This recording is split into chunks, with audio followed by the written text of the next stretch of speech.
Madame, Monsieur, bonsoir. Merci de votre fidélité. Comme chaque soir, on se retrouve à 19h pour l'édition d'information d'Expression française. En voici les principaux titres. Sa Majesté le Roi a bien voulu honorer la Direction générale de la surveillance du territoire national par une visite ce mardi. Le souverain a procédé à l'inauguration du nouvel institut de formation de la Direction générale de la surveillance du territoire national.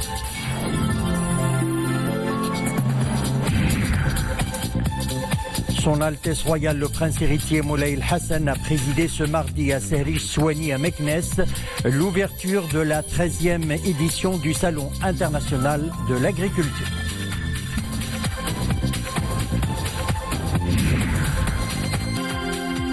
Et puis le président de la Fédération royale marocaine de football présente à Accra au Ghana un exposé détaillé sur la candidature du royaume pour abriter la Coupe du Monde 2026. Sa Majesté le Roi Mohammed VI a bien voulu honorer la Direction générale de la surveillance du territoire national par une visite ce mardi 24 avril. Cette visite royale s'inscrit dans le cadre de l'intérêt et de la haute sollicitude dont le souverain ne cesse d'entourer les cadres et les fonctionnaires de la Direction générale de la surveillance du territoire national. Le souverain a procédé à l'inauguration du nouvel institut de formation spécialisé et visité ses différentes composantes. Le film de l'activité royale, Mohamed Ekleshkar. Une visite royale qui illustre à la fois la haute sollicitude dont Sa Majesté le Roi Mohammed VI entoure cette institution sécuritaire et le souci de Sa Majesté le Roi de doter la Direction générale de la surveillance du territoire des moyens nécessaires pour qu'elle puisse accomplir sa mission nationale et professionnelle. Sa Majesté le Roi Mohammed VI s'est ainsi informé sur des unités du groupe d'intervention rapide relevant de la DGST et passé en revue les équipements, les véhicules et les moyens logistiques utilisés dans les opérations d'intervention pour faire face aux dangers de la menace terroriste et aux différentes formes du crime organisé, y compris le crime transfrontalier. Par la suite, Sa Majesté le Roi a procédé à l'inauguration du nouvel institut de formation spécialisé et visité ses différentes composantes. Il s'agit d'un complexe sécuritaire intégré, édifié dans le cadre du développement du système de formation dans le domaine du renseignement, sur une superficie globale de 35 000 mètres carrés et comprenant essentiellement un amphithéâtre de conférences, 11 salles d'études, un laboratoire pour l'enseignement des langues étrangères, une salle de conférences, une bibliothèque, en plus d'infrastructures destinées aux formations et cadres administratifs. Le complexe comprend également une résidence réservée au logement, dotée notamment d'un cabinet médical et d'une salle d'éducation physique et de sport. Cet institut comporte de même un espace d'accueil et de résidence équipé de tous les services nécessaires, avec des chambres réservées aux ressortissants de pays frères et amis, notamment les pays africains, qui sont invités à bénéficier de formations avancées en matière de renseignement. Et ce, dans le cadre du raffermissement de la coopération sécuritaire internationale dans laquelle le Royaume est engagé dans sa dimension sud-sud. Ce complexe est doté aussi d'une armurerie répondant aux normes requises en ce qui concerne les bâtiments sécuritaires sensibles, d'un dépôt de munitions, d'un stand de tir et d'un parcours de saut d'obstacles destiné à l'entraînement et aux exercices d'endurance auxquels sont soumis les fonctionnaires de l'institution sécuritaire. Au cours de cette même visite, des explications ont été fournies à Sa Majesté le Roi Mohammed VI sur les nouvelles infrastructures inaugurées dans le cadre de la vision royale pour la modernisation du service public sécuritaire et le renforcement des principes de la nouvelle gouvernance sécuritaire, dont le Bureau central d'investigation judiciaire, le BCIG. Le souverain s'est également informé du projet de construction du laboratoire d'analyse médicale des fonctionnaires de la Sûreté nationale et de la surveillance du territoire national en cours de construction à Hayr Riyad Araba, ainsi qu'une note de présentation de projets structurants réalisés au niveau de la DGSN qui a été également présentée au souverain, notamment la construction du nouveau siège de la Brigade nationale de la police judiciaire et du laboratoire national de la police scientifique, ainsi que des services de la police à Casablanca, à savoir un complexe sécuritaire intégré comportant 2 bâtiments de 5 étages. Lors de cette visite à la Direction générale de la surveillance du territoire, Sa Majesté le Roi Mohammed VI s'est également informé des activités des directions centrales d'opération, notamment celles chargées de la lutte contre l'extrémisme et les différentes formes du crime organisé, Le souverain qui a suivi des explications sur les méthodologies de travail et les techniques d'investigation et de renseignement qui permettent d'instaurer la paix dans sa conception la plus large, d'anticiper les dangers et de faire face aux défis qui menacent la sécurité du royaume et des citoyens. Sa Majesté le roi Mohammed VI a adressé des messages de vœux et de félicitations à Sa Majesté la Reine Elisabeth II du Royaume-Uni, à Son Altesse Royale le Prince héritier Charles et au Duc et à la Duchesse de Cambridge à l'occasion de la naissance du troisième enfant du Prince William et de son épouse Kate. Félicitant les parents du nouveau-né, Sa Majesté le roi affirme partager la joie du Prince William et de la Princesse Kate à l'occasion de cet heureux événement en leur exprimant les meilleurs vœux de santé et de bonheur. Sa Majesté le roi Mohammed VI a adressé également un message de félicitations à M. Mario Abdo Benitez à l'occasion de son élection président de la République du Paraguay. Véritable vitrine de l'agriculture marocaine, le SIAM, le Salon international de l'agriculture au Maroc, souffle sa 13e bougie. Son Altesse royale, le prince héritier Moulay El Hassan, a présidé ce mardi à Serich Souani à Meknès l'ouverture de la 13e édition du SIAM, cérémonie qui a été marquée notamment par la remise des signes distinctifs d'origine et de qualité à plusieurs agriculteurs producteurs. Mohamed Aitleshkar. À son arrivée au Salon international de l'agriculture au Maroc, Son Altesse royale le prince héritier Moulay El Hassan a passé en revue un détachement de la garde royale qui rendait les honneurs. Au début de la cérémonie d'ouverture de cette 13e édition du SIAM, Son Altesse royale le prince héritier Moulay El Hassan a procédé à la remise des signes distinctifs d'origine et de qualité à 9 agriculteurs producteurs. La 13e édition du Salon international de l'agriculture au Maroc connaît la participation de 1400 exposants en provenance de 70 pays. Cette manifestation de grande envergure a choisi cette année comme thématique un sujet qui est au cœur des enjeux de l'agriculture durable et résiliente, à savoir la logistique et les marchés agricoles. Une thématique qui illustre la dimension internationale du SIAM et l'évolution de la stratégie du plan Maroc vert, aujourd'hui axé sur la commercialisation de la production agricole et les débouchés, tant nationaux qu'internationaux. Par la suite, Son Altesse royale le prince héritier Moulay El Hassan a visité les différents pôles de ce salon international de l'agriculture et suivi des explications sur les produits exposés dans les différents pôles, régions, villages agriculture du Maroc, sponsors, machinisme, produits du terroir, élevage, provendier international, agrofourniture, produits agricoles ou encore nature.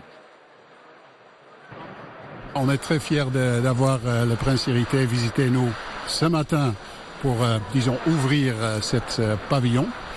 Et ce qu'on a dans le pavillon, c'est une 30 entreprises dans le domaine agricole, dans les secteurs horticoles, dans le secteur laitier, dans le secteur agrologistique et dans le secteur alimentaire. Le Salon international de l'agriculture au Maroc a réussi le pari de se positionner comme un événement phare du Maroc en général et de son agriculture en particulier. Au fil des éditions, ce salon international a acquis une dimension panafricaine de premier plan et il s'est imposé comme étant la grand-messe des professionnels du secteur à l'échelle du continent. Déployé sur une superficie de quelques 180 000 mètres carrés, dont 87 000 mètres carrés couverts, le Salon international de l'agriculture au Maroc devrait accueillir plus de 850 000 visiteurs.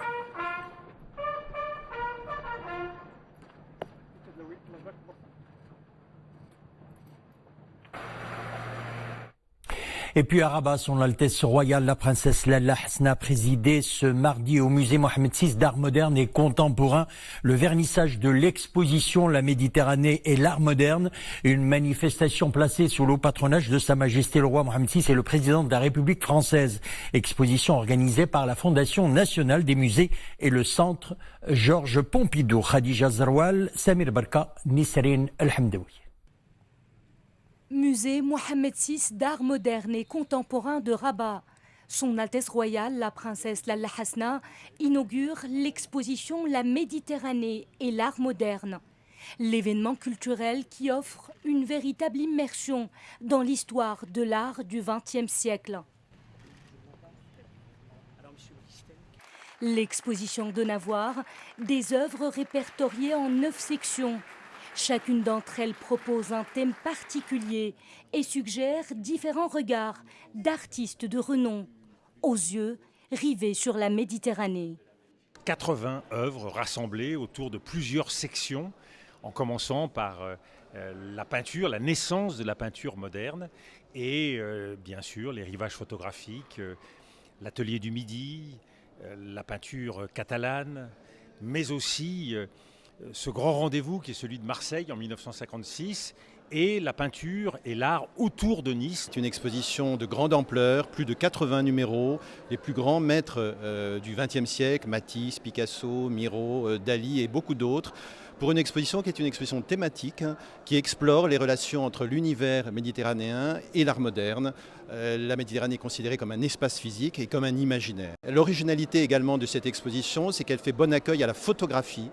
Il y a 2 salles consacrées à la photographie pendant l'entre-deux-guerres et la photographie après 1945, qui montrent que beaucoup de photographes ont été attirés par les rivages de la Méditerranée. Son Altesse royale, la princesse Lalla Hasna, a visité les différentes sections que compte cette belle exposition, qui se tient pour la toute première fois au Maroc. Fruit d'un partenariat entre la Fondation nationale des musées et le Centre Georges Pompidou de Paris. C'est un événement essentiel. C'est d'abord la rencontre de 2 institutions amies. C'est une complicité intellectuelle. C'est aussi une manière d'ouvrir un immense chantier lié bien évidemment à la culture du Maroc, que nous collectionnons, mais aussi évidemment à tout ce qui s'est développé dans l'histoire de la Méditerranée. Rien n'aurait été possible sans la politique qui a été entreprise par Sa Majesté le Roi et la place qu'il a donnée à la culture. C'est pour cela que des grands musées comme le Centre Georges Pompidou a partagé avec nous sa collection et qu'aujourd'hui nous pourrons l'offrir aux Marocains et rendre accessible sans voyager. C'est les peintres qui voyagent, ce n'est pas les Marocains. À cette occasion, un catalogue de l'exposition Méditerranée et art moderne a été remis à Son Altesse royale, la princesse Lalla Hasna, qui a par la suite posé pour une photo souvenir avec les membres de la Fondation nationale des musées.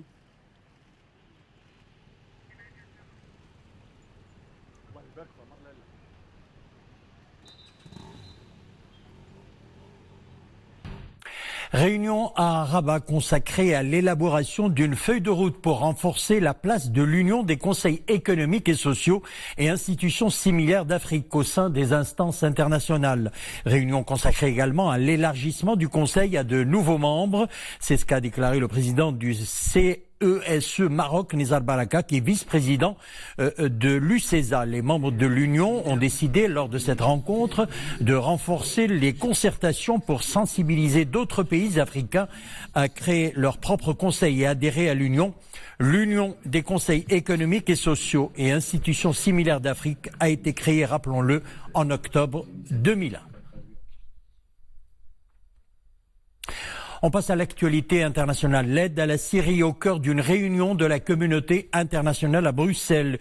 Une nouvelle conférence des donateurs en faveur des 5 millions de Syriens réfugiés dans les pays voisins et les 6 millions de déplacés internes, dont 250 000 sont assiégés dans des zones de combat.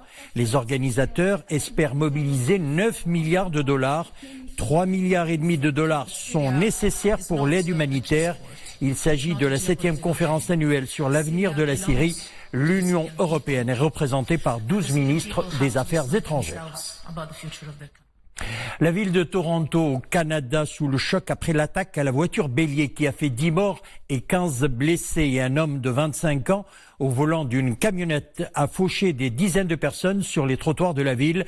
Un acte qui semble clairement délibéré selon le chef de la police. C'était hier, à l'heure du déjeuner. La police a identifié l'auteur, un résident de Richmond Hill, en banlieue nord de Toronto. L'homme était inconnu des services de police. Un événement aucunement lié à la sécurité nationale. C'est ce qu'a déclaré le ministre de la Sécurité publique. Et puis la terre a tremblé en Turquie. Un séisme de magnitude 5,2 s'est produit au sud du pays. Une quarantaine de personnes ont été blessées et plusieurs bâtiments ont été sérieusement endommagés. La secousse s'est produite à 0h34 GMT dans la province de Adıyaman, à une dizaine de kilomètres sous la surface terrestre. Les habitants ont passé la nuit dehors. Retour chez nous à présent et on va parler de météo. De fortes averses orageuses touchent plusieurs provinces du royaume, averses accompagnées de grêle. Elles concernent les provinces de Boulmen, Sfrou, Ifren, Meknes, Fez, Moulay Yacoub, Hajib, Taza. Elles concernent également Sidi Qassem, Taounet, Khnefrakh, Misset, Qal'at Srarna, Rahamna, Youssoufia, Safi, El Haouz, Bni Mellel, Azilal, Ibn Salah. Elle concerne également Marrakech et ce jusqu'à minuit ce soir. Et puis la direction générale, la direction de la météorologie nationale indique que des averses orageuses modérées intéresseront également les provinces de Oujda, Berkane, Gersif, Taourir, Tenadour et ce de minuit ce soir à 8 heures du matin. La maladie de Parkinson au Maroc, et là nous parlons de la page consacrée à la santé. Plus de 60 000 personnes sont touchées par cette pathologie. Dans certains cas, elle peut être traitée. La première opération chirurgicale réussie au Maroc a eu lieu au CHU Berrouj de Casablanca. Une nouvelle opération a été effectuée au CHU Mohamed VI Oujda sur un patient. Rachid Latabi, Mounia Marouche. Enfin, Naji se porte bien et commence progressivement à bouger ses mains et maîtriser ses mouvements. Il vient de subir une opération chirurgicale avec brio. Ce patient souffrait de la maladie de Parkinson, une maladie neurologique chronique qui provoque des mouvements ralentis et des tremblements. Je me sens beaucoup mieux à présent. Avant l'opération, la dyskinésie me rendait la vie difficile, malgré la quantité de médicaments que je prenais.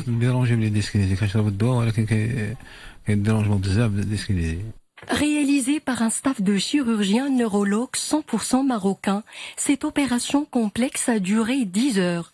Elle a consisté à implanter symétriquement des électrodes dans une structure cérébrale très précise. En chirurgical, on va introduire des électrodes en intracérébral jusqu'à délimiter ce noyau avec la collaboration de nos confrères neurologues qui vont être dans le bloc opératoire, qui vont enregistrer la simulation de ce noyau et voir quels sont les effets bénéfiques sur le malade. Selon les spécialistes, le recours à la chirurgie s'avère plus efficace que les médicaments. Il est posé parce que il permet d'une part un contrôle permanent toute la journée des symptômes et puis ça va permettre de diminuer les effets secondaires de la dopathérapie. Donc là, la chirurgie en elle-même est un processus qui est lent, qui commence par une bonne sélection du patient parce qu'un malade qui est bien choisi ne garantit un résultat post-opératoire dans les médias. C'est un grand soulagement pour Naji qui bénéficie sur place d'un suivi post-opératoire et des soins nécessaires. Cette prouesse médicale est une première du genre réalisée dans l'hôpital CHU d'Oujda. Le président de la Fédération royale marocaine de football, M. Fouzi El-Khcha, a présenté à Accra, capitale du Ghana, un exposé détaillé sur la candidature du Royaume du Maroc pour l'organisation de la Coupe du Monde 2026. Présentation effectuée en présence du président de la Confédération africaine de football, Ahmed Ahmed, des membres du comité exécutif de la CAF et des présidents des associations membres des 6 zones de la CAF. Mohamed Eitlishka. Première grande et importante précision apportée par le président de la FRMF, la Fédération royale marocaine de football, devant les membres du comité exécutif de la CAF et des présidents des associations membres des 6 zones de la Confédération africaine de football.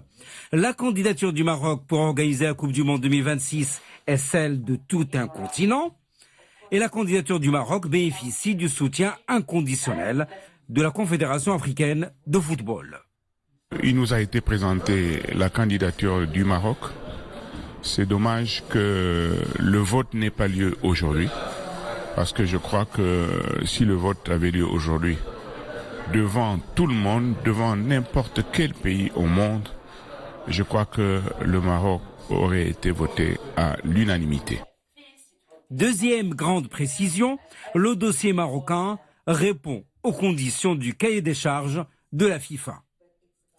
Le président de la FRMF a souligné à cette occasion les spécificités du dossier marocain, notamment le positionnement du Royaume du Maroc par rapport au continent européen et le fuseau horaire, qui permet à plusieurs pays de suivre les matchs avec un décalage horaire réduit. Pour ce qui est du potentiel logistique et organisationnel, le Maroc bénéficie des infrastructures d'accueil nécessaires.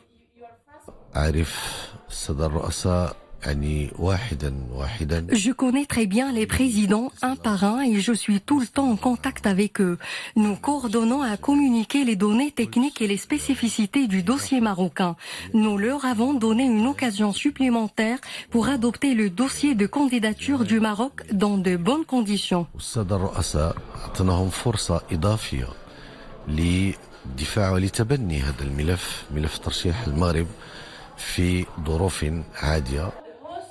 Les atouts culturels du Royaume du Maroc vont de son ancrage millénaire dans l'histoire aux valeurs universelles de tolérance et de partage qui ont de tout temps caractérisé le peuple marocain.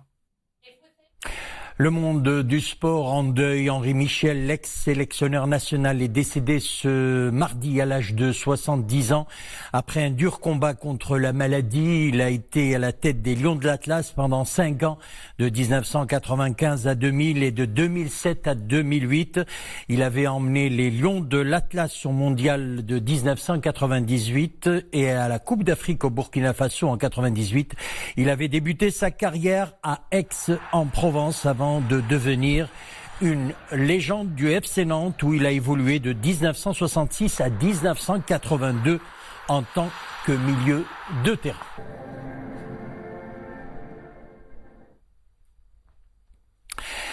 Direction à présent Ouarzazate, nous allons à Skoura, plus précisément où s'est déroulée la 5e édition de l'Ecotrail, une course à pied en pleine nature qui a réuni quelques dizaines de participants du Maroc et d'Europe sur une distance de 75 km.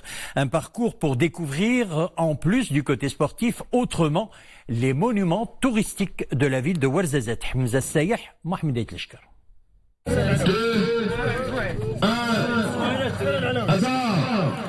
Et c'est parti, cap sur les sentiers du Sud, une course découverte des zones prédésertiques. Le départ avait été donné pour la première étape devant les studios de cinéma. L'arrivée s'est faite à l'Oasis Saïd Belhaddou, un concept où la course de dimension internationale se déroule au plus près de la nature, avec des paysages variés, monts, palmeraies, casbahs, étendues caillouteuses.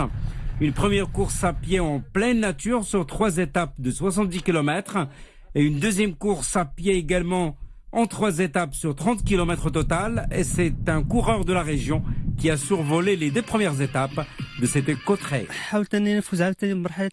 J'ai pu remporter les 2 premières étapes avec un chrono qui me favorisera pour la 3e étape de 30 km. Un éco-trail où hommes et femmes courent côte à côte pour l'amour de la nature. Véronique qui participe pour la 5e année consécutive. C'est une course que j'ai vue naître, que j'ai vue grandir.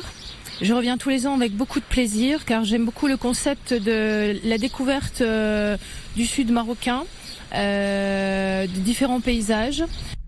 L'itinéraire de cette course dédiée au tourisme écologique traverse de multiples sites de patrimoine, de véritables découvertes pour des coureurs venus notamment de France, de Luxembourg, d'Espagne et du Portugal. L'Ecotrail m'a permis de découvrir la façon dont les gens vivent ici, dans l'Oasis, dans les casbahs, voilà. Donc c'est une course qui mérite d'être vécue et revécue. L'Ecotrail Ouarzazate est organisé depuis 5 ans au Maroc pour sensibiliser au développement durable, à l'écotourisme et à la protection de l'environnement. Voilà, rendez-vous est donc pris l'année prochaine pour la 6e édition. C'est ainsi que nous refermons l'édition. Merci de l'avoir suivi. Retour de l'info 21h, une excellente soirée. On se retrouve demain.